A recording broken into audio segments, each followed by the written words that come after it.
Austin Experience. Earl Austin Jr. here for the next couple of hours here on 590 KLIS, the Lou Information Station. If you get a chance, listen. If you're not, you can listen live on demand at louinfo.com. You can catch us on YouTube. You can catch us on the mobile app.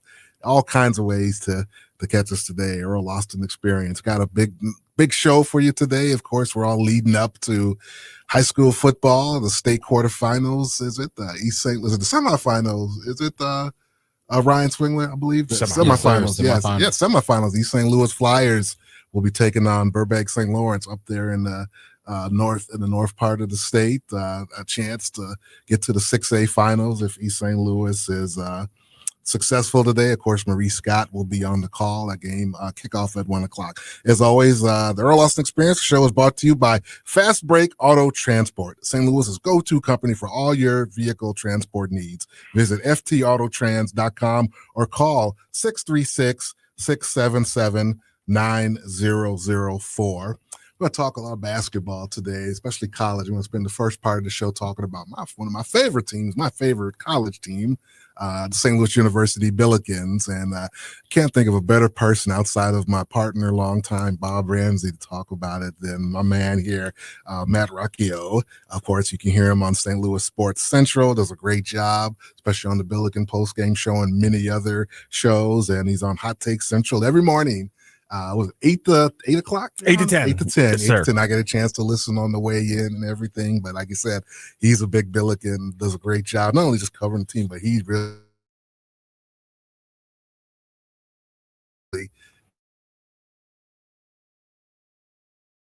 the weeds are so deep that casually the head coach makes fun of my obsession with analytics. That's how in the weeds I am. When Josh Sturts is making fun of you for being a nerd, you know you've gotten into a deep place. See, I learned a lot from you guys, Josh. I've learned like I said, I'm still I'm an old school guy and been around the game all my life, but I learn a lot, obviously, listening to Josh, even on our post-game shows and going to practice. And then your tweets and your deep dives and everything kind of, it brings me into the 21st century of basketball. I appreciate that. But 5-0, of course, we were at the game last night, a big win over Purdue Fort Wayne.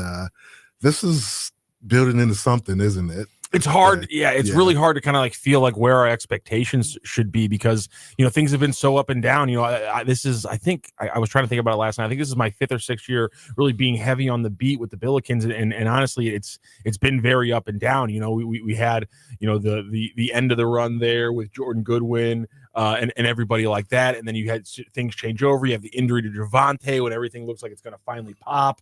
And then obviously you have the changeover. And so we've kind of been waiting. And I think the fan base has been held back a little bit. And so I think there's a reasonable amount of kind of trepidation of what is this going to be? How high should we hope for? And I don't think this is recency bias or anything like that. I think there's a lot to hope for here in St. Louis when it comes to the Billikens basketball team. The ceiling, I don't know where it is, and that's a good thing because every time I watch this team, I push it up a little bit higher, and that's special.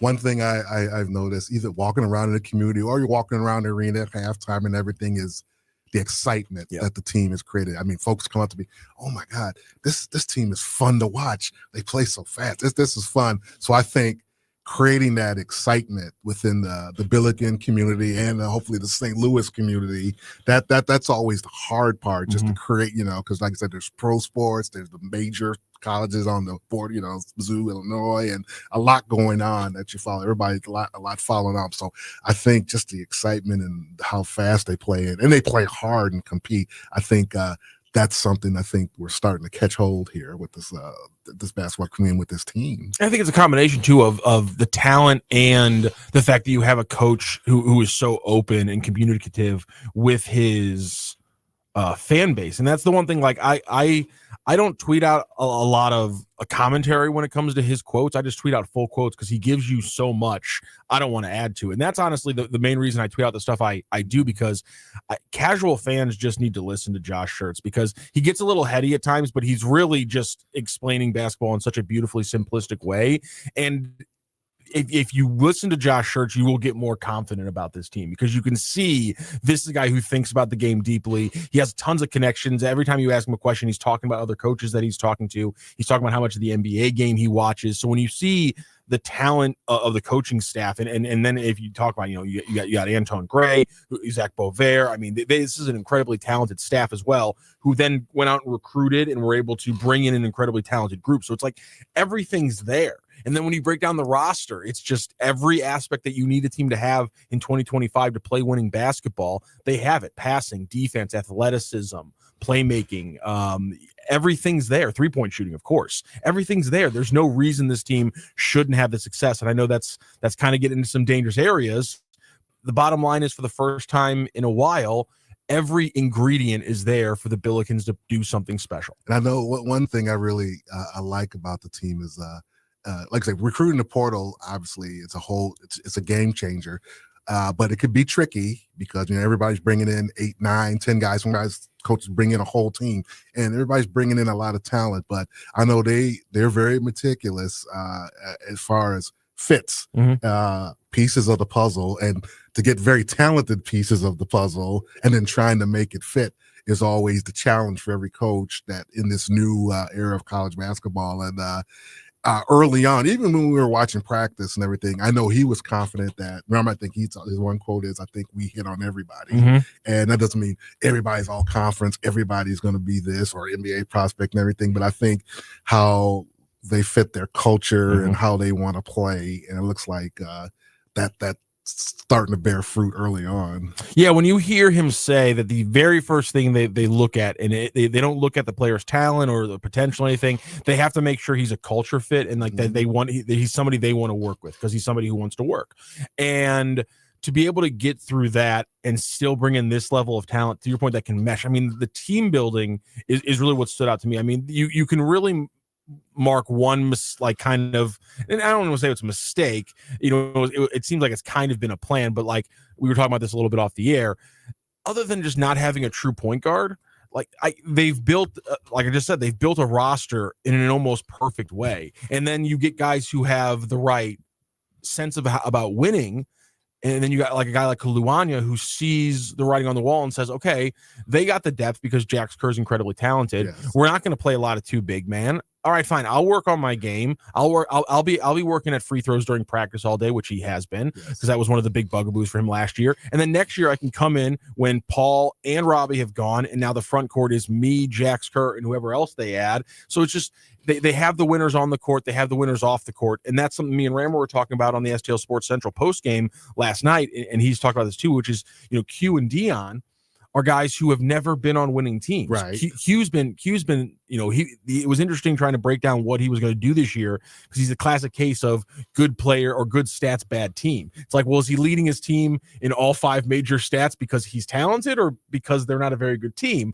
And Deion Brown was the same thing at UMBC, and then he goes to a BC team that's obviously just outclassed in the ACC.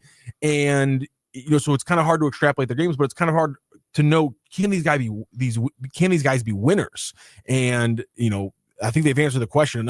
Undeniably, Deion Brown has answered that question. Right, and that's part of the mental part of the game. Like you said, you're joining a team where you don't have to do all the heavy lifting, but on certain nights, when it's your night, then you go for it, and then the other guys do a good job of recognizing that, okay, this is the dude that night. The other night it's Amari going off. You let him dance.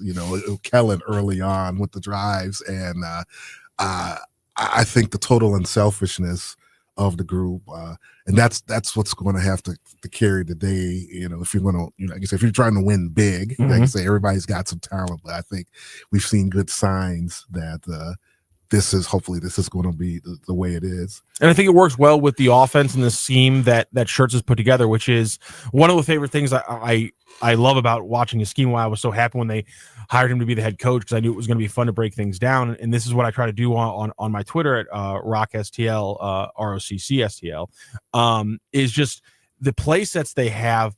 there's always options for to get anybody on the floor involved. And so literally the system is built to have all these avenues in a play so that literally it doesn't matter who's having a good game or who's having a good run. There's going to be open shots for everybody in some way. Last year, they obviously had to rely too heavily on manufacturing off-ball shots for Gibson Jimerson, putting the ball in Robbie Avila's hands, and then Isaiah Swope doing one-on-one stuff. Like those were like the three avenues they had to score the ball last year. And if a team could take one of those away, things would get problematic. It was exactly. It was a struggle. This year, Quentin Jones hasn't had a pop game. Robbie Avila has had big games, but none of them where they've had to force him the ball, or he's had to force possessions, which means that the ball's flowing everywhere. I keep wondering if they take away like a Sean Sharma's 3-point shooting, that's just going to open up, more lane for Deion Brown. If they play Robbie Avila harder, that's just going to open up room for everybody. It's just the way that this team can be spread out is perfectly built within the system because it doesn't have to rely on one person, even though if it needs to, you do have that one person. Absolutely. I was going to mention this. I didn't get a chance to mention this to Josh on the post game show, and I think what will push this team to another level where a lot of teams won't be able to mess with us. I think I saw a few glimpses of it last night. Is we get to the point where it's one less dribble here and one more pass. You're playing pickup ball and everything. You hear that, you get the ball swinging. One more. Mm-hmm. And they're getting there, but with the way they play together. But you get to, and I think we saw some signs like Amari and Kellen, especially. The first two or three games, they're getting to the rack willy-nilly, just every time getting layups. Well, the last couple of games, teams have scouted and they said, we're not going to let you get all the way to the basket. And we saw Amari a couple of times, early on when he tried that, he was through traffic, it's a turnover. Mm-hmm. A couple of times he stopped, didn't take that extra dribble, kicked it out. It's a wide open three. And then Kellen did the same thing. They were adjusting to him. You saw that. I think Grand Canyon was the first team. Didn't let him get all the way. Well, you saw him take a big jump stop, and instead of trying to force it, he kicked it. And I forgot. I think it was Trey in the corner. So I think they become that one more pass, one less dribble. That with this level of talent, and it's going to happen as they play more games. We're only in game 5. Then you'll almost see, like we saw that Indiana State team mm-hmm. that NIT run. This would be that team on steroids. Yep. I think.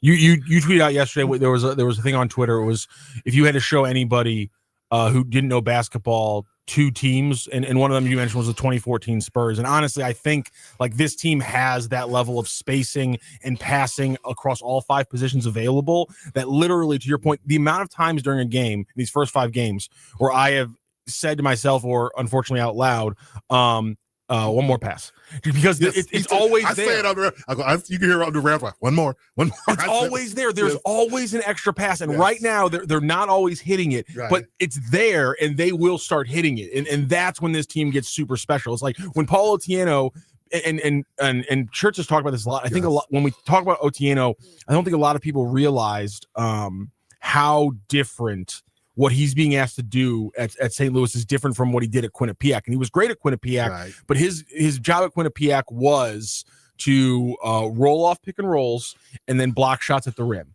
He wasn't, but now at SLU, he's being asked to switch onto 2s, switch onto 1s, and help from the weak side, roll and pick and pops, but also, and potentially I feel like he's going to be, because it's going to open up the offense, be asked to pick his head up on some of those speed rolls and be a short roll passer, because there's going to be a 3-point shooter open in the corner, whether it's the weak side or the strong side corner. And so can he make that jump is going to be an interesting thing when we talk about like January and February, but like he's changing his game completely. He has all the tools to do what St. Louis asks him to do, but it is a new thing. So like there are so many new things in this team that we haven't seen unlocked yet, which is why this next upcoming week against Santa Clara is such an exciting game, because they've gotten better and we've seen something new every game so far. Yeah, you mentioned, Paul, we haven't had a power forward this skilled across the board. It's been a long time. Mm-hmm. I mean, Hassan French was mainly a shot blocker, power dunker inside, but you've seen Paul can roll down, catch the alley-oop dunk, run the transition, a rim protector, and shoots threes. and he's 6'8", 240, and he's built like Anthony Bonner, and that's, like you said, and can play the five. And he can keep up with ones. Yes. He can corral ball handlers. That's insane. Yeah, and he switches. He's a switchable pick and roll player. And he knows, by the way, I think what's crazy too is he mentioned this too. He knows that if he's going to be a pro, that is going to be his game. He said, we were talking about him, like, you're switching more this year. How does that feel? And he's like, listen, I'm 6'8". I have to switch more. I can't just be a shot blocker. It doesn't matter how good I am at shot blocking. I'm 6'8". If I'm a pro player, I have to switch all 5 spots. That level of awareness is, you love to see that from a guy. And we talked about Robbie, and we on the show last night, and it's not like it's offense. We know it's offense, but Robbie's defense has really improved in terms of just we talked about switching, not getting taken advantage of in drop coverage. He's really engaged defensively, moving his feet. Now it's another step we can see next week and everything, but to see a fully engaged Robbie defensively is and I think playing less minutes, it's really giving him more energy as well, I think. I'm wondering I really am wondering how the defensive development with Robbie Avila is going to go, because clearly the effort's there. And you mentioned it's like his drop coverage is better than it was last year. Yes, but they still can't really play anything else but drop when he's in there, which is I just wonder, like, can they switch maybe more than one spot, because they've gone away from switching even more than just 4 or 5s with him. And so I wonder, it might be the only real liability he has, but I do wonder, because he has developed, he has gotten better.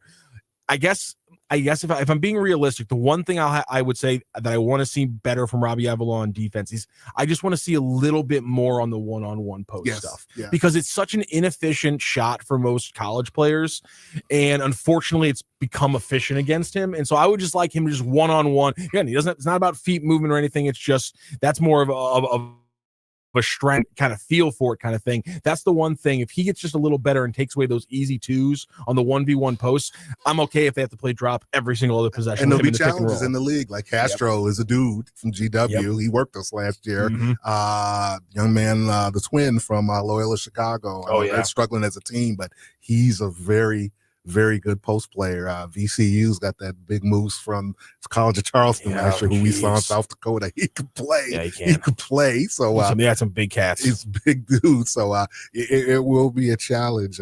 As you said, moving forward, big week, but like saying exciting week. Santa Clara is a heck of a team. Herb Sendek, well-respected coach, and then you're playing either Stanford or Minnesota, and you're playing against an LMU team. So you think it's the right time now to really take this team out on the road. You've been able to kind of work some kinks out in the garage for 5 games.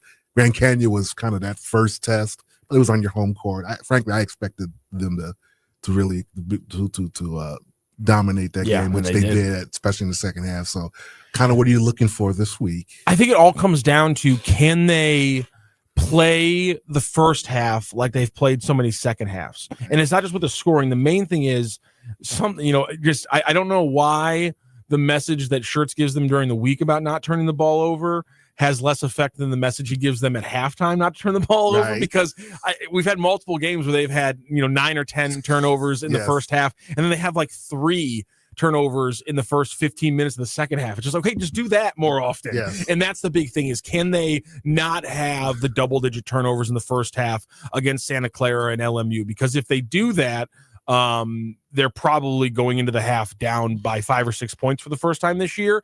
And again, their second halves have been really good. The first 15 minutes of their second halves, the back halves of their second halves have been a little wobbly because he keeps playing freshmen. I know it's a whole thing with some people, but it's all for me about the turnovers in the first half, because he said it this past week. He thinks right now they are a better defensive team than offensive team.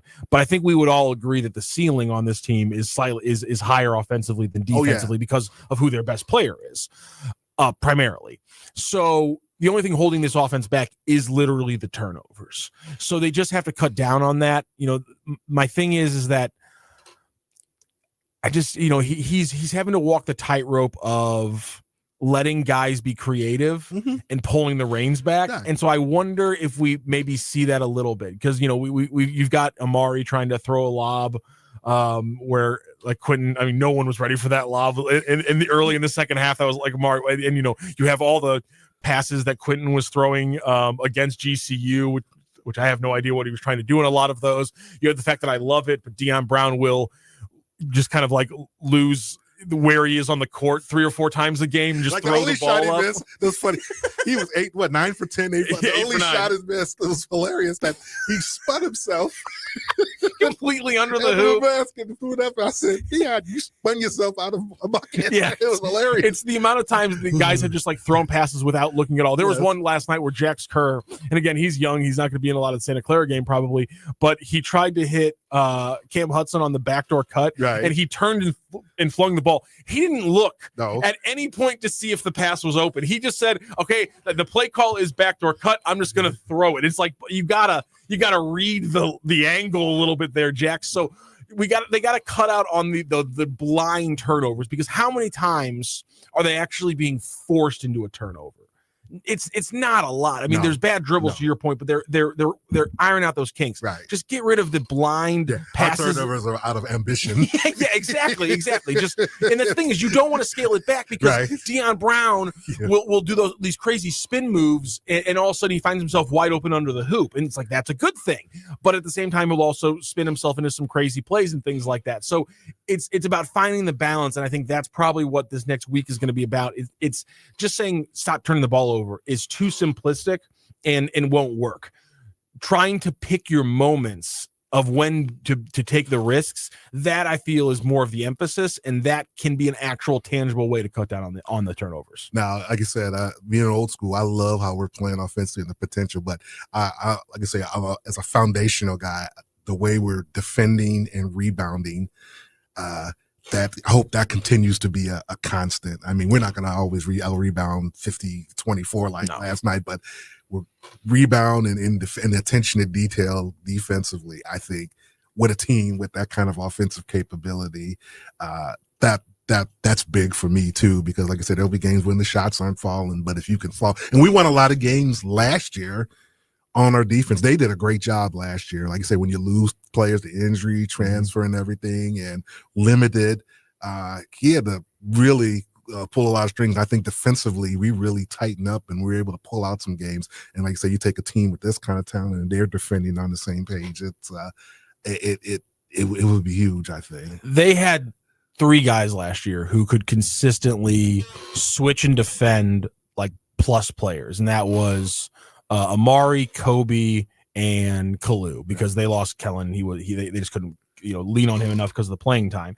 But then they added, they lost Kalu, but now they have a healthy Kellen, and then they added Q, Dion, Paul, like right off the gate. I mean, now they went from having 3 defenders to 6 defenders, like guys who can legitimately shut down other players. Yes. It's just completely changed what they can do. And again, for people who maybe don't understand why the switching thing we talk about is such a big deal. I was watching a Cavs broadcast, or I think it was like a podcast watch along, and they had Drew Gooden on. And Drew Gooden said the funniest thing I've ever heard. He goes, when they started switching, I knew I was done. Yes. Because if you guys remember Drew Gooden with the Cavaliers, just the most 4 standard power forward post 2000 you've ever seen. Just 6'9", 240, operated 15 feet and in, and that was it. And he was not guarding 3s or 2s or 5s. And he said, as soon as they switched, I knew I was out of the league. And so it changed defense completely, because and these schemes are now entirely based out of it. And so if you can switch everything, you will win more defensively. And so the fact that they can switch and they have guys who can just lock up one-on-one. I mean, Dion is in every ball handler's grill. That's the thing. When you win your individual battle, and it starts with POA, point of attack. It starts that's a pride thing, because it's hard. It's one of the hardest things to do outside of hitting in baseball. Keeping a determined ball handler from getting into the lane, that's hard stuff. And you're talking about point guards, can dominate college basketball because of how hard it is. I mean, you can have like a good like 2 guard, let's call him, who's a good defender, but he sometimes just like some of those guys like can't corral good point guards because there's crafty dribblers. Deion Brown, Quentin Jones, Amari McCautry, they can lock in on some of the best point guards in this league. That is a game-changing level of matchup up defense. The fact that Deion Brown wants the best guard is a completely different level of defense. That's why Kobe Johnson, I think, last year was so underrated, because he was the guy who would take the lead guard and would finally give Isaiah Swope a chance to rest every once in a while. So the fact that they have Deion, Q, and Amari, and the fact that Paul can switch on some point guards as well, it's just completely changed everything they're able to do. And that's why so many of these games, we want to talk about them scoring 100, but Church just wants to talk about the defense. Yes, I love it. Well, Rock, I appreciate you joining me. Of course, man. That was awesome. That was awesome. We got to come back. I know you're so busy in the day doing everything. Happy to be here, man. Continued success to you and everything. Of course, you as well. Thank you so much, sir. I wish you can come to California, man. Oh my God, it's gonna be incredible. It's gonna be incredible. I got to stay with the family though. Got to eat some turkey. I know. Well, happy Thanksgiving to you. You too as well, sir. We're gonna take our break. Thanks to Matt Rocchio. You can listen to him on STL Sports Central and Hot Take Central right here on KLIS. We'll be back. We'll talk to Taylor Jarvis, Missouri Baptist head basketball coach. You listen to the Earl Austin Experience.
Earl Austin Jr. here with you until 11 o'clock. We're on 590, the Lou Information Station, KLIS. Can't listen now, listen live on demand at luinfo.com. You can also listen on the app there. You can access that as well. And you can also find us on YouTube as well. So I once again thank you for Matt Rocchio talking about one of my favorite subjects, St. Louis U Billiken basketball. Then the Billikens, as you say, will be on the road for the first time.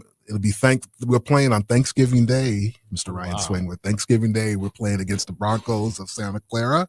And then we win that. We'll play either Stanford out of they're the ACC now.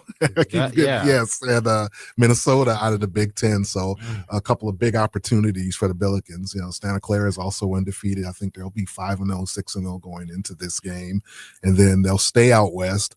That following Tuesday, they'll play against Loyola Marymount, who is currently undefeated as well. And our old friend Lorenzo Romar is part of the staff there. Former Billiken coach, led us to the NCAA tournament in 2000, and the big run, the miracle in Memphis, we call it, the Conference USA championship. So they got things going on well. So a big stretch of basketball for the St. Louis University Billikens. Speaking of Billikens, we mentioned Jordan Goodwin on the air, talking about the comparisons with Deion Brown. Well, Jay Good is putting in some serious work for the Phoenix Suns.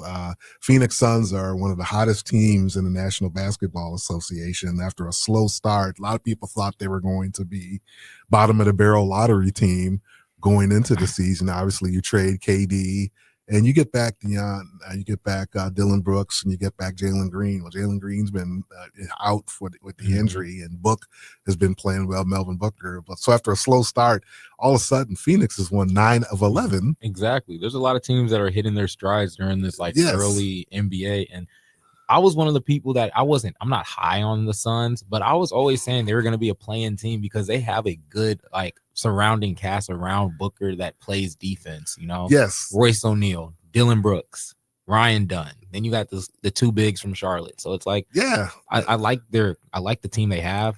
They're not doing anything in the playoffs, but I like it. Yeah, and now you got it's what Tim Kempton, I saw on Twitter, the Suns analyst, former Notre Dame star, the Killer G's, Jordan Goodwin and Colin Gillespie. Yeah. Who saw that coming? I mean, they're closing games. Like last night, they were down 6, I believe. They're playing Minnesota in the Cup game or whatever in Phoenix, and Booker fouled out. So you're thinking, okay, this one's a wrap. This one's a wrap. And then they got a little pressure on, and Gillespie makes a great save inbounds, and Jay Good picks it up, hits the 3-point shot, and cuts the lead to 3.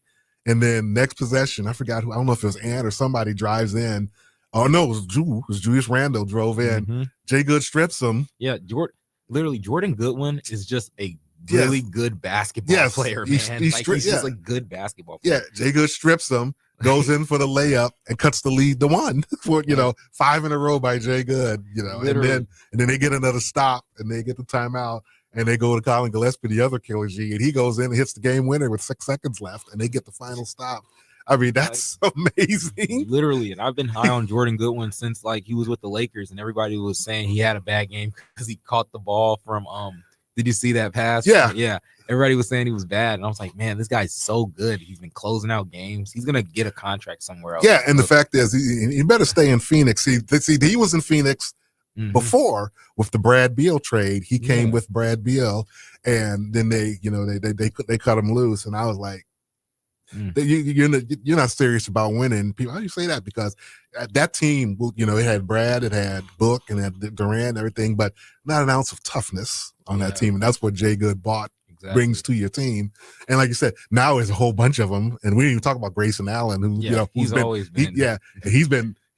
of the best 3-point shooters in the league. No, he's been out the last couple of games with the injury, and this, so that was another loss. So he and Green are out, but as you say, they got Book and a bunch of dogs out there. Literally. And speaking about a bunch of dogs, just like Detroit, just like the Raptors, there's just a bunch of dog teams that are playing really well. Well, see, that's the thing. I think Oklahoma City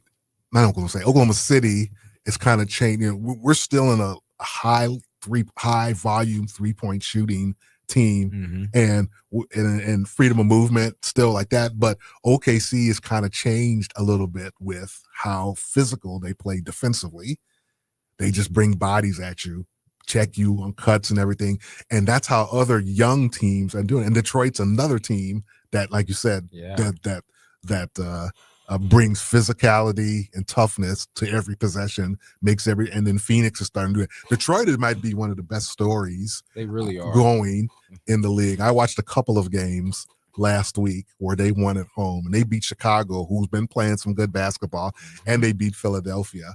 At home, but it's not like that because they beat them, but they beat them without 6 or 7 key guys. They've been doing that all year too. Yeah, I mean, these 2 games they played without Ivy, who's been out, Jaden Ivey. I think Thompson. Cade Cunningham didn't play. Oh, wow. Cade didn't play either. Tobias Harris didn't play. Beef Stew didn't play. Twin Thompson didn't play. That's 4 starters already. 4 starters, and there's another one that there was about 5 or 6 of them that didn't play. All of them, and LeVert's probably hurt too, right? Yeah, LeVert played that game, but they beat the Bulls. And then they turned around. Beef Stew came back for the next game and against who was it? Philadelphia, and they won. But what's the kid's name? Dennis. Has been playing amazing basketball. And that's why I like the early NBA right now, because it's like a lot of teams, especially in this East, because so many teams are just hurt and they're out. Like the Pacers know their season's been done since Tyrese was hurt last year. Celtics knew they were basically done. Like it's a lot of teams that are like, hey, we're young and we have a lot of guys that's been here. Remember Detroit had that longest losing streak. Yes. And those games were tight though. Yeah, they played. I remember one game they took Boston to overtime in Boston. And it would have broken the losing streak might have been at 20 something. And they took them to Boston. So you're right. Jalen Duren didn't play either. That was the other one who didn't play those games. 5 starters. So that's their whole starting 5. It's just guys are stepping up. Guys are just, and I think what the league is so much depth and talent, and I think guys are getting the opportunity, and I think the G League has been real good in terms of developing guys, and so you're getting minutes, you're getting reps, and you're getting opportunity to play. So now you're able to step in when guys, because we're seeing one thing, on the downside, we're seeing a lot of injuries, a lot of injuries, and they're playing so much. You look at a team like the Spurs, who are now without Wemby, they're without Harper, and Castle just went out. Oh man, and they won 3 straight. It's just crazy. It is. People were saying, it's going to be a log jam at that little triad of guards, but 2 of them get out, and De'Aaron Fox literally just came back. Yes. It's a lot of injuries. LeBron just came back too. It's weird. I don't remember when I was growing up this many injuries in the NBA. No, to be honest. Right. I mean, it even started before the season when Fred VanVleet tore his ACL working out. I think like you say, they play so fast, and it's just I think back-to-backs, and a lot of it is discussed why it is, but you never want to see your star players out for extended period of time, but at the same time, you're seeing some people step up when they're ready. The other thing, Lewis, and I want to talk about, we talked about Jay Good, Caleb Love from CBC, of course, had an excellent career, hell of a career at North Carolina, had a great career at Arizona, and went undrafted, good player. And obviously Portland scooped him up, and this past week, he's been tremendous. It started on, I believe it was Tuesday night. I watched that game. They played ironically Phoenix, and Jay Good, and Phoenix won, but it was kind of a breakout game for Caleb Love. He had 17 points, shot the 3 well, and played with confidence. That's one thing Caleb Love will never lack for, is confidence. Caleb always has been confident in his ability, whether he's shooting it or struggling from the field. He's got a short memory. And in the next game, he struggled from the field. But then last night, when I got home from the Billikens game, I'm clicking the channels, watching, and Golden State and Portland are on, and they're playing in Oakland at Golden State, and Portland's winning, and Caleb Love is just balling out. But then the fourth quarter, he went to another level. He scored 11 points in the fourth quarter. Oh, wow. He finished with 26 points and 7 rebounds. And Portland won at Golden State last night. And what was what was so impressive about what Caleb did last night was his the clutch shooting, because they had Golden State was breathing down their neck, and twice Steph was in the lab. I think he had 38-40 last night. Steph was on one last night. Yeah. He hit a big three, a dagger three to cut it back to one, and the crowd's going crazy. It's like, here we go, Steph. And then Caleb answers with a three. Then he had the turbo with great penetration, kicks it, and Caleb with the three. Players too. Yes, and then once again, Steph hits another three with about 59 seconds left, cuts to one. Same thing, turbo penetrates. Caleb again hits another three. Yeah, and just like, wow, the undrafted rookie in Steph's house answers his three, and they end up winning by 4. Exactly. And I think that's been the story of Caleb Love since like at his UNC days. It's like he just pops off for these crazy like runs of 25 or a 30-point game.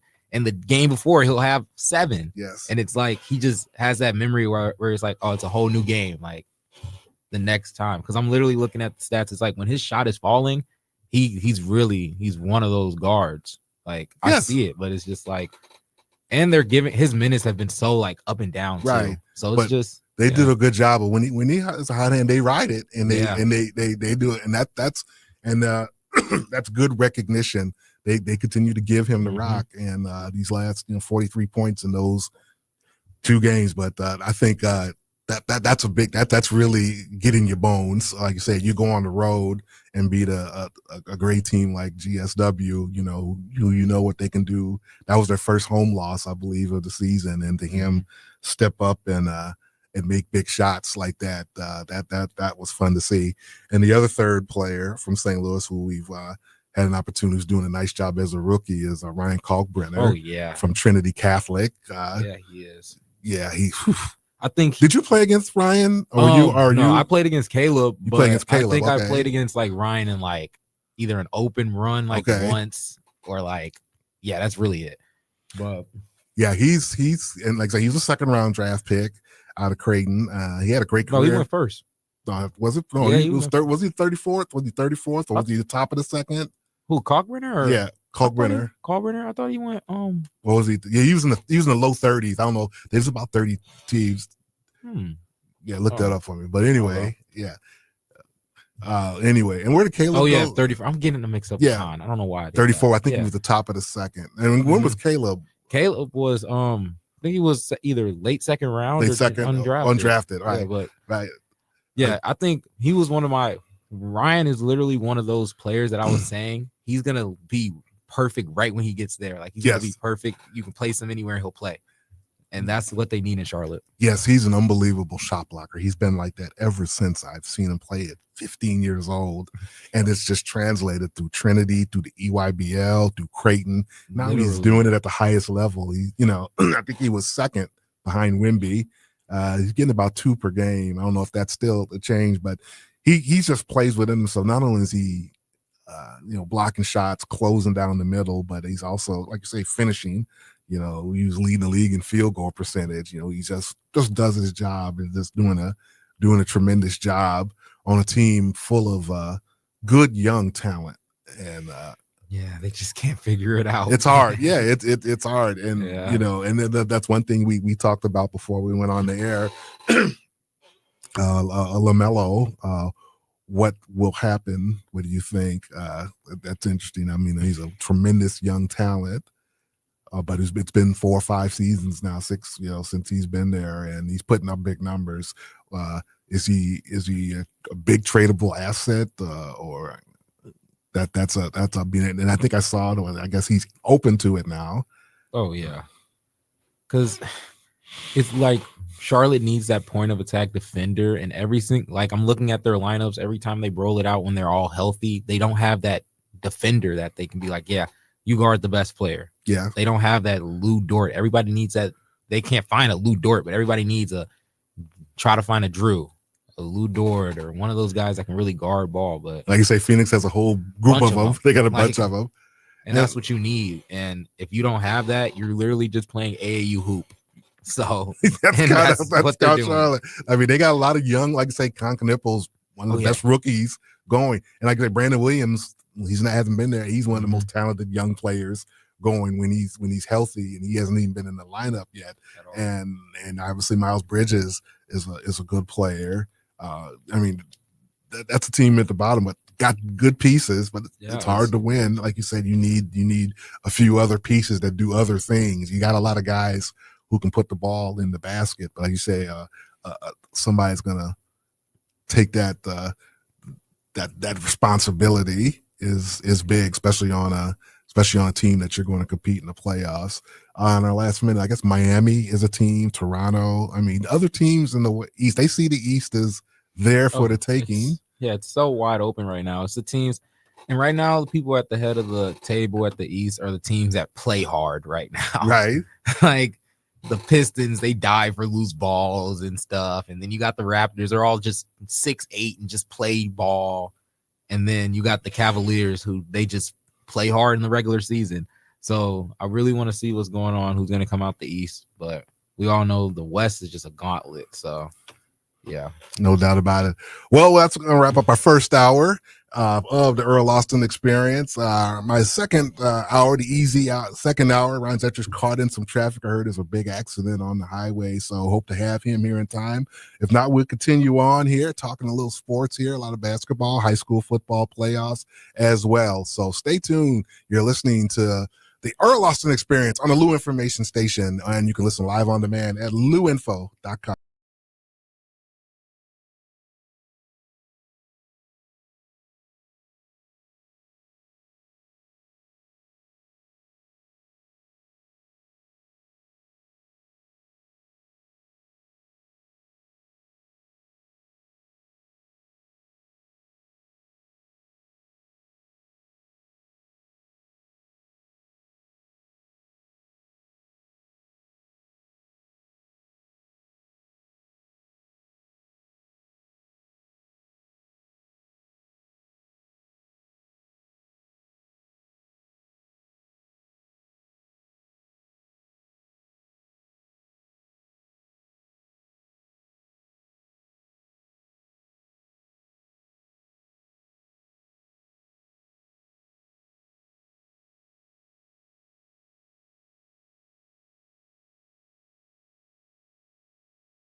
the second hour.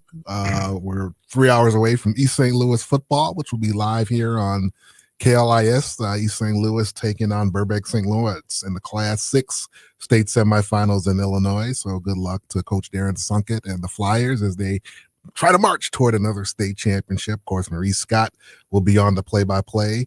I want to first give a shout-out to Ryan Swingler's St. Mary's Dragons.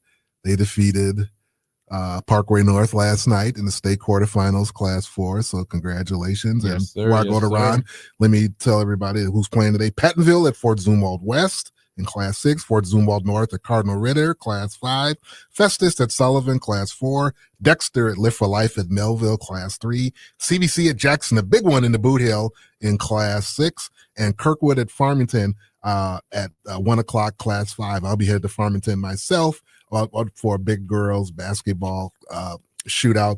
And also, the show is brought to you by Fast Track Auto Transport, St. Louis's go-to company for all your vehicle transport needs. Visit ftautotrans.com or call 636-677-9004. Now joined by the co-host of the Easy Second Hour, Ron Zetcher. Glad you made it. You scared me. Traffic on St. Charles. Oh, Earl, if what I was saying, of course, I was in the car by myself, and what was coming out of my mouth, we would not put on the air here today. I was so frustrated, and I finally found out what was going on. They're painting the lines coming across that bridge. It looked like there were 1,000 cars ahead of me, but I am glad I made it in. Yes. And we got some good guests today. And before we start, I wanted to say one thing. I saw something the other night that was unbelievable. I was invited to a good friend of mine. I certainly could not afford to go to the Men for Cancer dinner, but Terry Bradshaw was the keynote speaker. I did see that. Yes. Yes. And let me just tell you what I saw. First of all, anybody who wants a question, if the guy's still sharp or not, he's a lot sharper than I am. That guy's sharp. But anyway, at the end of the night, they they auctioned off a lot of stuff, but they're auctioning off footballs, 8 of them, $1,000, $1,000 for a football. First 8 hands that went up. He stood up there, Earl, and I'm not making this up. I saw it. He stood there, and the guy could be at a table 30 feet away.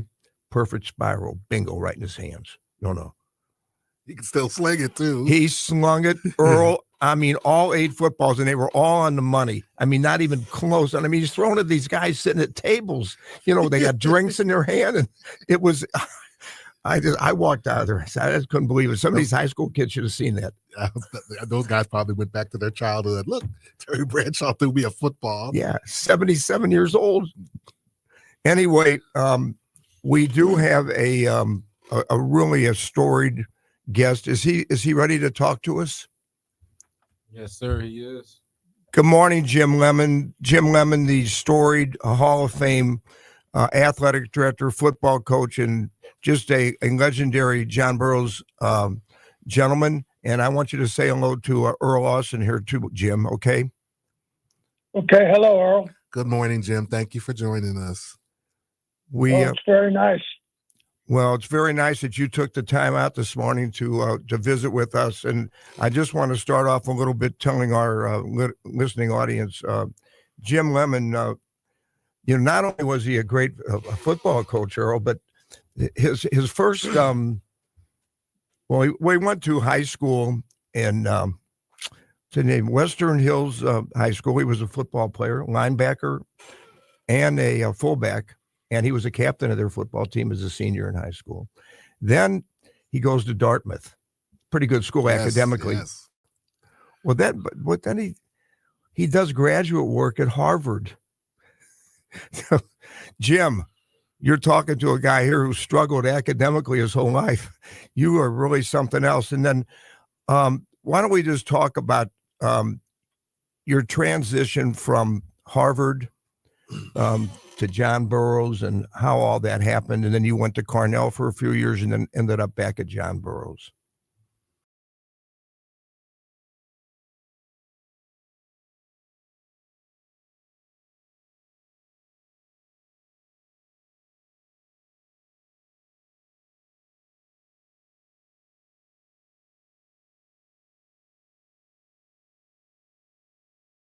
He called Dartmouth because one of their previous football coaches was Ray Wolf, who was from Dartmouth. And so that's why they made the contact. He sent me the note, and he called me, and he asked if I would be interested. And I said I didn't think so, because I thought I wanted to go to a large public school like I had gone to. But he was persistent, came to Boston and asked to see me, and then asked to see my wife. And he interviewed us at that time and flew me out to see the school. And I was really impressed with the school. And Jim, I think, if I'm correct me if I'm wrong, but I think that you got a great indoctrination over at John Burroughs by the late great Tom McConnell. Is that correct? That's correct. He was head coach at Burroughs when I came in 1963. And he was legendary at that time. Nobody can really do the same things that he did from the standpoint of his win-loss record. He was fantastic. He also was the last team to beat Jeff City when they went on their long winning streak. And every time they introduced Jeff City, they also introduced John Burroughs. So we got plenty of press after that, too. Well, Tom McConnell, I can remember when that tragedy happened, when he was coming from that reception for one of his football players, and I'm sure you're well aware of that. And I found out the next day. I was at we had an umpires deal, and we were meeting somewhere at one, I don't even remember the park even, and that's when the word came out. And I mean, I don't know how many umpires were there, but everybody was just in tears almost, what happened to this wonderful man. And fortunately, his wife did survive it. Let me ask you this. My goodness here, Earl, okay, 75, 1980, 1985, 87, 91, 93, 95, all-state championships, Jim Lemon, 4 semifinal games also. Didn't win those, but it's pretty good to be a semifinalist 4 times. And then in 1991, you won the baseball championship as a baseball coach. Earl, what do you think of this? Tell me. That's impressive. More than impressive. That's legendary. Wow. Absolutely. What would you, when you took over, obviously, winning is big. What were kind of your philosophy is when you first started at Burroughs in terms of building a program and their culture and your foundation of John Burroughs football when you started there? Well, I love to coach and I love to teach, and so I guess my big struggle was to make that first time. We didn't sign up for the football playoffs until 1975. At that time, our headmaster didn't think he wanted to be in the football playoffs because it would ruin the winter program of sports at the school. But a group of parents convinced him that it would be a good idea. So all of those things happened in that one year. And I guess one of the things that we focused is it's not over till it's over, from the standpoint of we were always going to be in a situation where we were going to have a really good record, but sometimes we would get there without such a good record because we've had such good competition in our own league.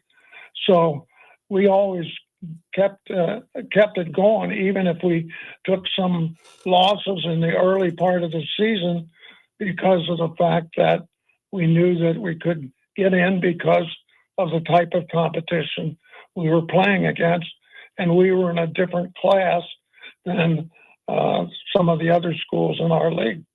Well, Jim, I can remember, and I was honored when I was refereeing high school football, that I was honored to officiate the John Burroughs Country Day football game many years in a row, and that was like a happening. The first time I worked it, I pulled up, and I think the first one I worked was over at they called it Country Day at the time, and all I saw when I got there in my little old, I don't even know what kind of car I was driving, but I was parking next to a bunch of Mercedes.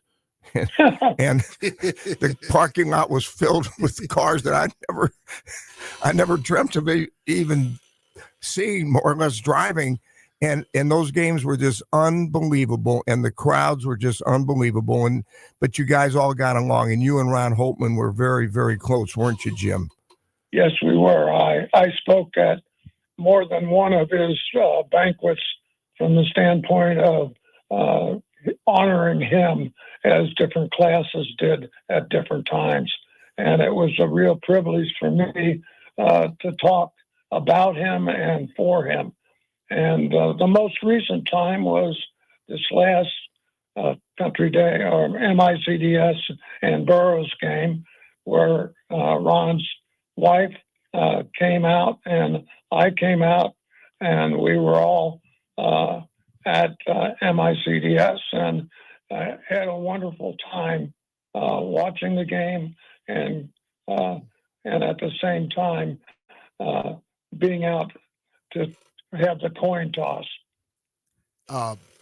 There's so many great high school rivalries around the state and in the country, but what was special? And I've been to many MICDS Burroughs games over the years. A brother-in-law coached at MICDS.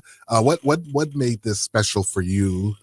Two great programs, always in the hunt for state championships, but it's just made it such a great event every year. It's one of those things where the number of people that remember that particular game over the years is what they remember about their high school experience, whether or not they were players or whether they were spectators. In some cases, what the results are of that game made their lives for a period of time. So it became something that we were always conscious of, and for us, even more conscious because of the fact that MICDS had a really strong record against us, and we had more state championships than we did victories over MICDS. So it became really special. Well, let me go ahead. I'm sorry. Well, it reminds me of when I spoke at Brian Morris's retirement and the same thing. And they had very slight success against us. And when I was there, they talked about that game, and everybody was cheering about their good fortune on those particular games. And I still have two shirts that the kids gave me that list the back of it of what Brian Morris was about.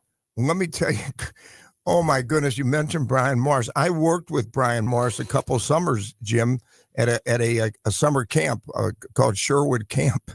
And he was a great guy to work with, but I refereed a football game of his, and I saw this. People don't believe me, but it really did happen.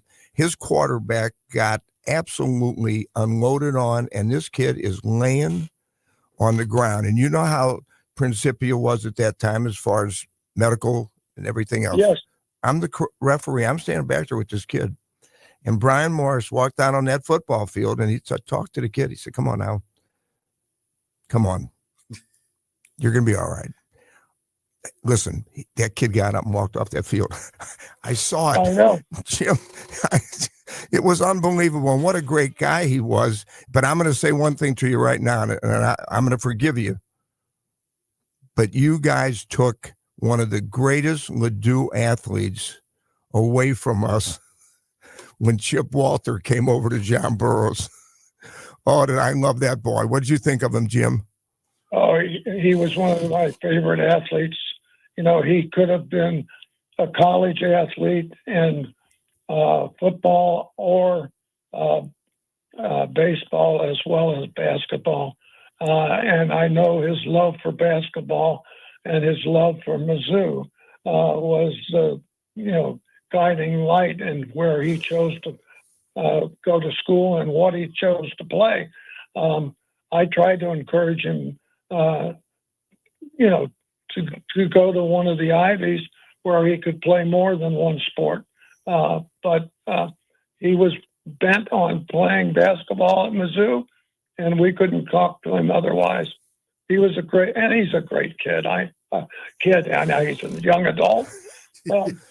Well, Jim, one of the greatest things I've seen, really, I was refereeing out in Boise, Idaho, and I had the game that was not involved when Chip came off the bench.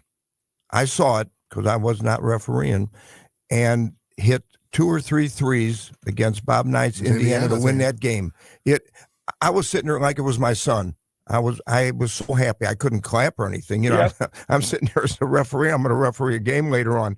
But Earl, what do you think about that deal? Oh, he's amazing. Like you said, Chip was a great, he was the quarterback for Jim, heck of a baseball player, but he was a tremendous point guard. And like you said, he wanted to play for Mizzou, and to get for Norm to go to him in that stretch, and he had big shots.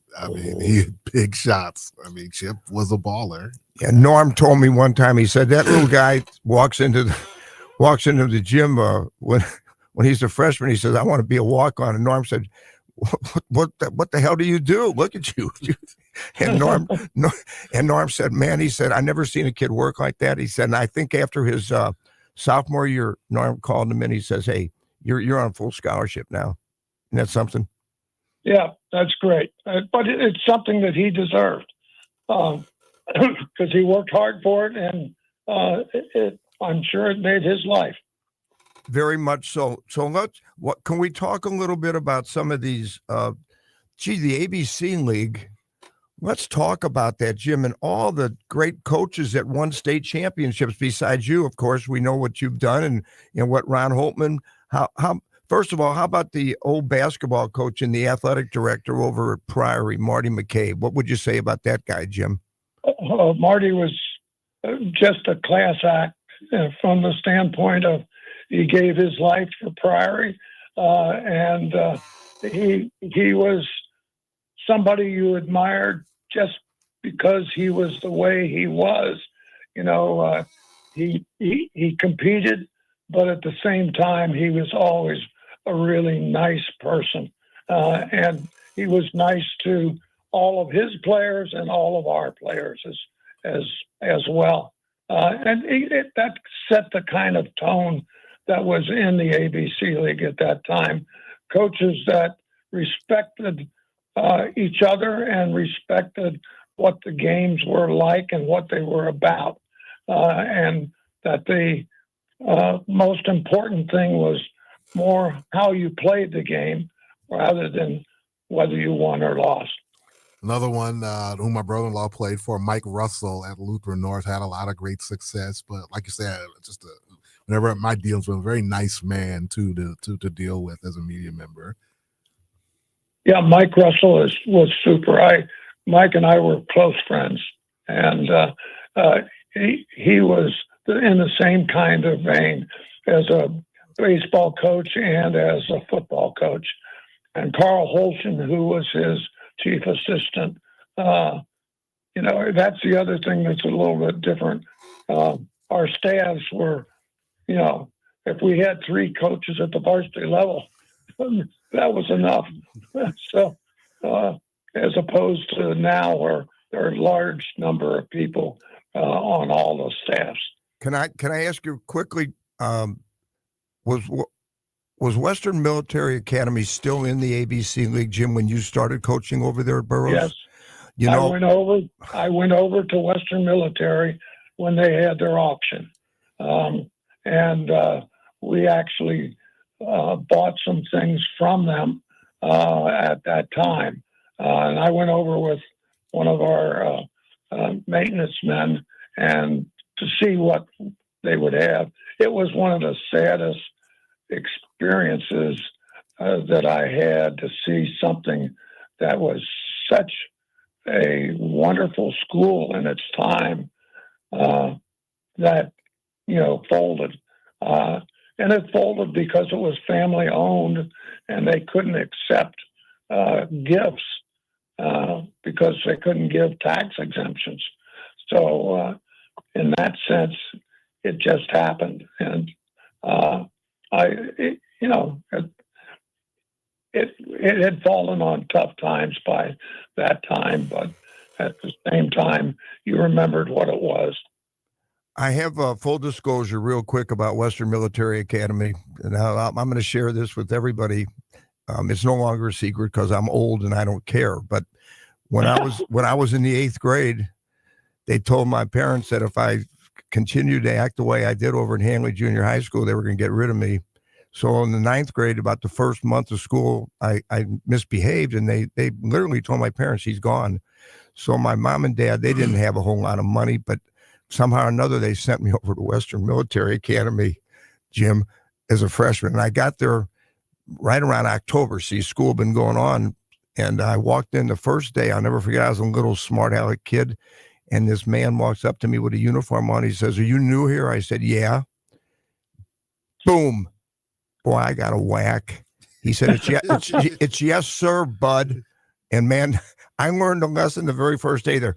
And it was a beautiful, wonderful school. My parents couldn't afford to keep me there. And U City was nice, and they let me come back in my sophomore year. And I settled down a little bit, not as much as I should have.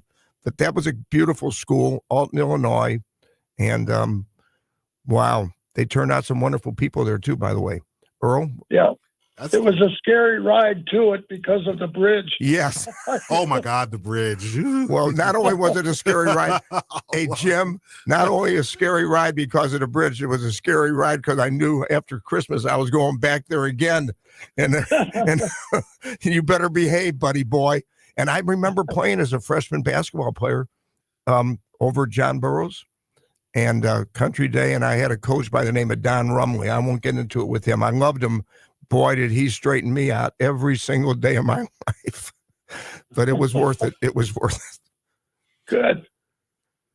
Well, Jim, really appreciate you joining us. Anything before we wrap it up with Jim? You got no, the only thing I want to say is that also we had one of your guys who did Things the World to You in here last week, yes. Andy Katzman, and he just spoke so highly of you, Jim, and we all know why. You're a legend. You're a legendary figure at John Burroughs. And I just want to say one other thing. Yes. How great was it for you to coach your son and your grandson? Oh, it was wonderful. Some people don't like to do that. But I really did. I not only coached them, but I had them in class. I was able to help them because Burroughs was such a tough place academically that it was important to give them all the help that I could. And they responded well to being in a school like Burroughs. They have close friends that are still close over a long period of time. So, and I think that's one of the main things about Burroughs. I wrote a book with Judd Calkins for the school, which was called Teammates for Life. I heard about that, yes. And it's the trend or the theme of the school and of everything from there. And I talk to people that since they're all over the country, they make an effort every year to get together in some place and celebrate their lives every year. And those are the kind of things that I think are the key thing about Burroughs, as well, probably all of the schools in the old ABC League, is that it was a wonderful experience. They all valued athletics. They all valued the things that it meant. They all valued what they wanted to give to the kids, and we were all able to experience the same thing. And it gave me a chance, quite frankly, to coach other sports besides football, and I loved every moment of it. So, well, you gave them 44 wonderful years of your life. And Earl, we have to sign off now. I wish we could continue talking, but it's time for us to sign off. Am I correct, Earl? Yeah, it is. But once again, thank you very much, and thank you for everything you've accomplished and what you've done for young people over the course of, like I say, 44 great years at John Burroughs. Jim Lemon, thank you very much for joining us this morning. Thanks, Jim. no, thank you, Ron. Earl, thank you very much. I appreciate it. All right.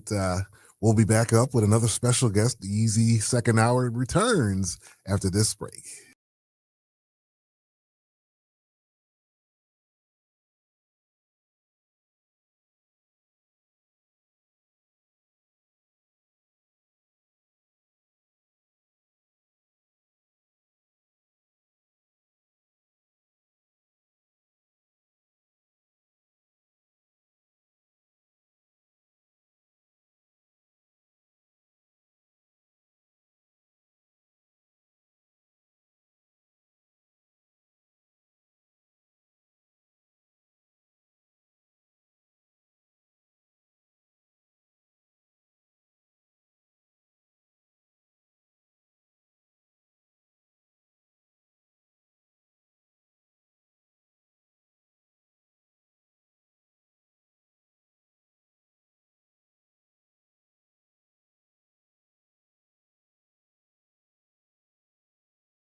The second hour, Earl Austin Jr. and Ron Zetcher back here. And Ron, bringing back, we got another special guest in the studio as well. Yes, we do. And I'm just trying to help him with his mic. There you go. Nice job, Okay. Ron. I used to carry scissors in my back pocket, not a mic. Yeah, the guy who said that's the truth. And the reason he said he used to carry a scissors in his back pocket is because he's probably the most legendary a trainer in the history of this town. Gene Gieselman, who was with the Cardinals for, gee whiz, close to 30 years. Am I correct? 29, yes. 29 years. And we're honored to have him in the studio. Very, very much so. Thank you very much for joining us. My pleasure. Anytime Zetch asks me to do anything, I'll try to do it. Well, listen, first of all, I love going to the 1, 2, 3 clubs. Not as much now as I used to, because in the old days, I should say, about 10, 15 years ago, Gene Gieselman, very, very close to a guy that most people know in St. Louis, guy by the name of Whitey Herzog. And Gene used to bring Whitey when Whitey wasn't driving anymore. Am I correct, Gene? Gene Correct. would bring him to the 1, 2, 3 clubs. And boy, once Whitey got there, did we have some fun, Gene? We sure did. And everybody wondered why Whitey sat next to me to my right. Well, the questions were asked, and he was always hard of hearing, and I'd have to repeat them in his ear. So that was and they said the same thing when he sat on the bench. Why were you always sitting next to the rat? And I said, well, that way I could at least let him know that when somebody wanted something. Well, you were a great friend. That's all I can say. Let me ask, as a trainer, and one of my favorite Whitey quotes, this is, I mean, back in the 80s, I think the Cardinals had gone through some injuries. I think it was like pulled muscles and stuff like that, guys who were training and everything. And Whitey said something to the effect of, well, these young guys are pulling their muscles, doing these weights, and they're still getting injured. They need to get a steak and drink some beer and everything. Do you remember that? Exactly what he said. Gino, he said, you know what? These guys need to go out and get a steak and drink a Budweiser, and then we might not have them in the disabled list like they do. But the best line that Whitey ever had to me as far as an injury was Jack Clark. And when Jack hurt himself in Montreal before we went into the playoffs and World Series, I told the rat, I said, I called him the rat. I said, I'll have him ready by Friday. Well, you know what? He left us and went to Yankees. And Whitey said to me, I didn't know that when you said Friday was going to be Good Friday when he played again. So, Well, Gene, oh my goodness. So it's just unbelievable. I did a lot of research and let's just talk about you. You were the trainer for some Hall of Fame managers. And can we talk about each one of them a little bit? How about Joe Torre? Let's start with him. Joe, he was the salt of the earth. We still keep in contact, especially now that we both enjoy horse racing. And he was, I had him as a ball player in 1971. And then I was fortunate enough to have him as a manager when he came here. So actually the funny story is I was just telling Ron, he says, if you're going to hang around with me, you're going to have an Italian name. So he's the one that named me Gino. And so it's kind of stuck. In fact, some dear friends of ours had a restaurant over in Waterloo and they renamed it Gino's. So it has stuck with me thanks to Joe. Well, Joe was great. And I think it shows that if you have great players, you have a chance to win. And if you don't have real good players, because he goes to the Yankees and wins 4 World Series or how many? Okay, now let's talk a little bit about Kenny Boyer. KB, he never got what he should have gotten. I can't say it on the air, but you can't make chicken out of wheat, so what? But you know, he's really a good guy. He just didn't have the horses. And you know, when Whitey came here, he backed up the truck and dumped that load of bad players and got good players, and that's when we started winning. So KB probably had a bad rap, and I still think KB should be in the Hall of Fame myself, just not only as a player, which I did not have him as a player, but as a person and somebody that represented baseball. That's fantastic. And then, of course, you could tell us a few good stories about the White Rat, huh? Oh, yeah, the rat. We go back and we stayed friends up until the time he passed away. In fact, he taught me how to fish. He taught me how to snow ski. Just a super great guy, a manager that, from what the ball players told me, and I tried not to learn too much about baseball because it was tough enough learning about sports medicine.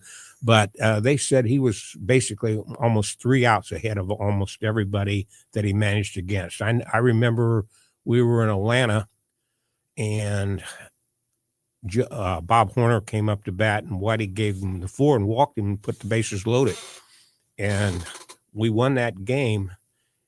And the next day that manager got fired. But, he was just so far ahead from what everybody tells me, baseball people tell me, that made the Cardinals what they were in the 80s. And he was a fun guy to work for, I'll tell you that. What about, were you there the day? Oh, of course you were there the day when Whitey took Templeton, and boy, that he was done. His feet never hit the steps of the dugout. Rack grabbed him by the collar, and there he's gone. And I tell you what, he deserved it. It was Ladies' Day. Back then they called it Ladies' Day, and he did something that he shouldn't have done. And the Rat was pretty good about how you treated the fans and how you treated people. And he didn't appreciate it, and I don't think he played again for us. So he didn't play again, and that was the beginning of bringing Ozzie here. That's correct. And, Temp always had a problem. I remember one day in spring training, he not a lot of people cared for Vern Rapp, but he was our manager, so you had to respect that. But Vern had this rule of how to wear the uniform, which I respect. I think the baseball uniform should be respected, and the legs red, white, and blue stripes should show.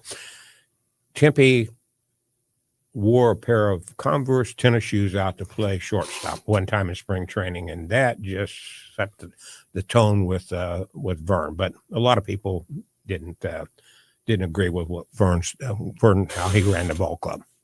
Well, now let's switch over to a couple great guys that I know that you have a great respect for, and they were icons. Also, Bob Bowman. Yeah, Doc, I tell you this. Earl and I were talking. I went to Wichita State, and that's how I basically got this job with the Cardinals, is because Bob, he was the athletic trainer for the Billikens during the off season, and obviously they were in the Missouri Valley, so they played us. And whenever a team would come in to play Wichita in the Roundhouse, it was my job as a student trainer, athletic trainer, is to talk and find out what they wanted, what kind of gum, oranges, when the doctor was going to be here, blah, blah, blah. Well, I did that. Well, my senior year, Bo came up to me and he said, what are your plans when you graduate? I says, well, I got a couple job interviews and I'm going to go to. And he said, would you be interested in baseball? And I said, well, I'll take a listen to you and see what you have to offer. So they flew me to St. Louis. Bing Devine, Bo, and George Sylvie was a player development at that time. And I had an interview and flew back to Wichita. And the next day I got a call and said that we're going to hire you. So I was very fortunate and very respectful of what Bob Bowman did. And, he opened my career in Major League Baseball. Well, and you must have been very, very good, because what I have here is in 1968, you went to St. Pete with the A team. Because see, I had to graduate. I didn't graduate until May. And so they sent me down to St. Pete, and I was down there till September. And then in 69, I was fortunate enough to be able to be brought up to the major leagues to be Bo's assistant in 69 and 70. And I was fortunate enough to get the head athletic trainer's job in 1971. 1971, you sure did. It's a tribute to how good you were, Gene, that there were a number of years where you were actually asked by Major League Baseball to be the trainer in the All-Star game. Yeah, that's kind of a nice honor. I don't know if the people out there remember, but it used to be the team that won the World Series. Their athletic trainer would go to the Hall of Fame. Well, Cincinnati was winning big. So Larry Starr won a bunch of years, and then Major League Baseball decided that they wanted to rotate that. And yes, I was fortunate enough to work in 3 All-Star games, and they're fun. I will say this, you don't have any time off. You fly out that Sunday to wherever it's at, and then you don't come home till Tuesday, and then you join your team on Wednesday. Nowadays they have the Thursday off, if my memory serves me right. Well, guess what else he likes to do? What does he like? And he's a big advocate. He loves dogs.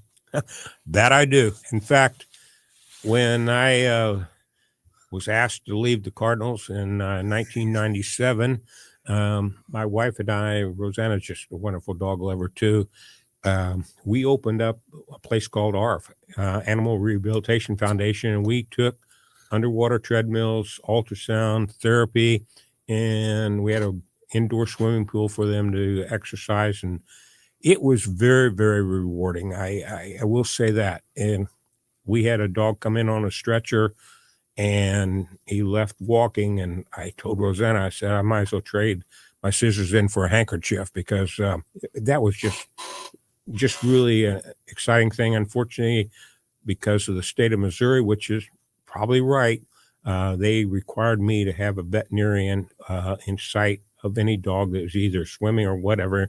So I was paying a veterinarian to sit around and watch dogs swim. So that didn't last long.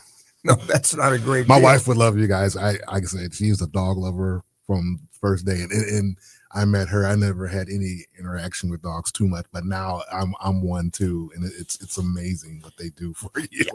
And I named all my dogs after people that I work with. Like I've had Whitey, Tori, Maxie, Pags. I got Sparky now that's named after me, and my wife gave him that. That was my nickname, and growing up until I came to the big leagues. So, yes, we are major dog lovers, and they just bring so much joy to your life. My wife, she watches Turner Classic Movies all the time, so we name our dogs after the movie characters, Melsa, Buckley, Coco, after different movie characters from the 40s. It's hilarious. Actually, my first Jack Russell, I have Jack Russell's, was Gussie Bush gave it to me. I was treating him at the mansion, and this dog kept following me around. And he said, I think that dog likes you. I said, well, I like dogs. He said, do you want it? I can't tell you exactly what I said to him, because his name was, I think, Skippy. And I told him, I'll take it if I can name him after you, Mr. Bush. And I named him Gussie. And so it worked out fine. As a trainer, obviously, you're dealing with high-level athletes, the best in their sport and everything. So, obviously, people want to see them on the field, So when you're having that in mind, are you dealing mainly with the players, but do you have to deal with the manager, management, agents like it has today? What was that process like? That's a very good question, Earl. My job was to, unfortunately, make a decision with our team physician, Dr. Stan London, who was there a number of years. We made a decision, or what the manager or the player, and it was my job to go to the manager and tell the manager this player can't play or he can't play. And then obviously you had to tell the general manager. And the important thing with telling the general manager is, if a player was hurt, we do not know whether he's talking to somebody about possibly trading that player or whatever. And they really, really don't want to have the reputation. I know Maxie really instilled that in me, that I don't want any secrets, because if I trade damaged merchandise, it'll be a domino effect that nobody will want to deal with us again. So to answer your question, yeah, you had responsibilities. And it was always tough to go in and tell somebody that a manager that his top player can't play. So and it affected us athletic trainers too, because, you get to the playoffs in the World Series, there's extra jack in the pocket. Talking about injuries, one of the things that I remember vividly, because I was a big Cardinal fan, was the day that the line drive hit Gibby, broke his leg. Tell me about that. It was unbelievable, Gene, how that he picked the ball up and threw the guy out at Roberto first base. Clemente, too. Yeah, Right? actually, that was a year before me. I came up in 68 and actually 69. But Gibby and I became very, very close friends. But I was not there, but that doesn't surprise me at all. He had great pain tolerance. He wanted to pitch. He was one of the, probably people ask me, he's probably one of the most athletic players that I had. He would want to beat you if you were playing pickup sticks. I mean, that's just how competitive he was. What about his buddy McCarver? Timmy was a good guy. He actually he became very close to me also for some reason. And whenever he would come into town to do a game after he retired, he would ask me and Maxie, and sometimes Carlton would be in town. We'd all go to dinner together. So we stayed very close friends, and I kept in touch with him right up until he passed away. Yeah, he loved Gibby. He just talked about him incessantly, didn't he? What a great competitor and pitcher, the whole thing. That's exactly right. They were a great battery together. Real quick, Red, we didn't talk about him. Red Dog. I called him Red Dog. Beautiful person. I mean, he was my first manager.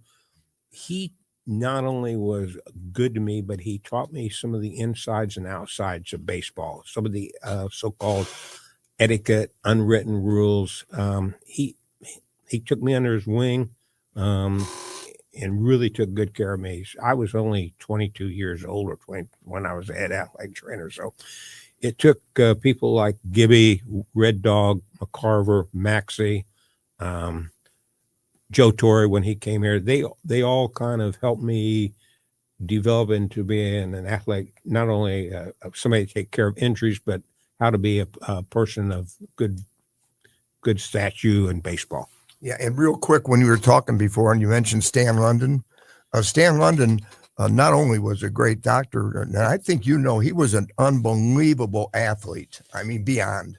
He was a great person to work around. He was very hard and demanding, which is good.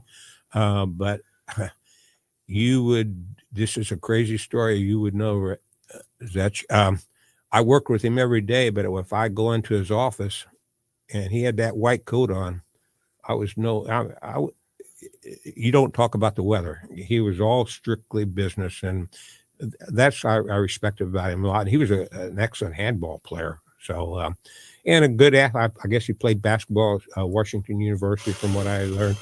And he was an all-around good person. And he was a really good doctor. And I'm going to tell you something right now, guys. You don't have the continuity with your physicians now in Major League Baseball like you did then, because of the demand of having to be there 82 games and then hopefully more, and then having surgery the next day or whatever.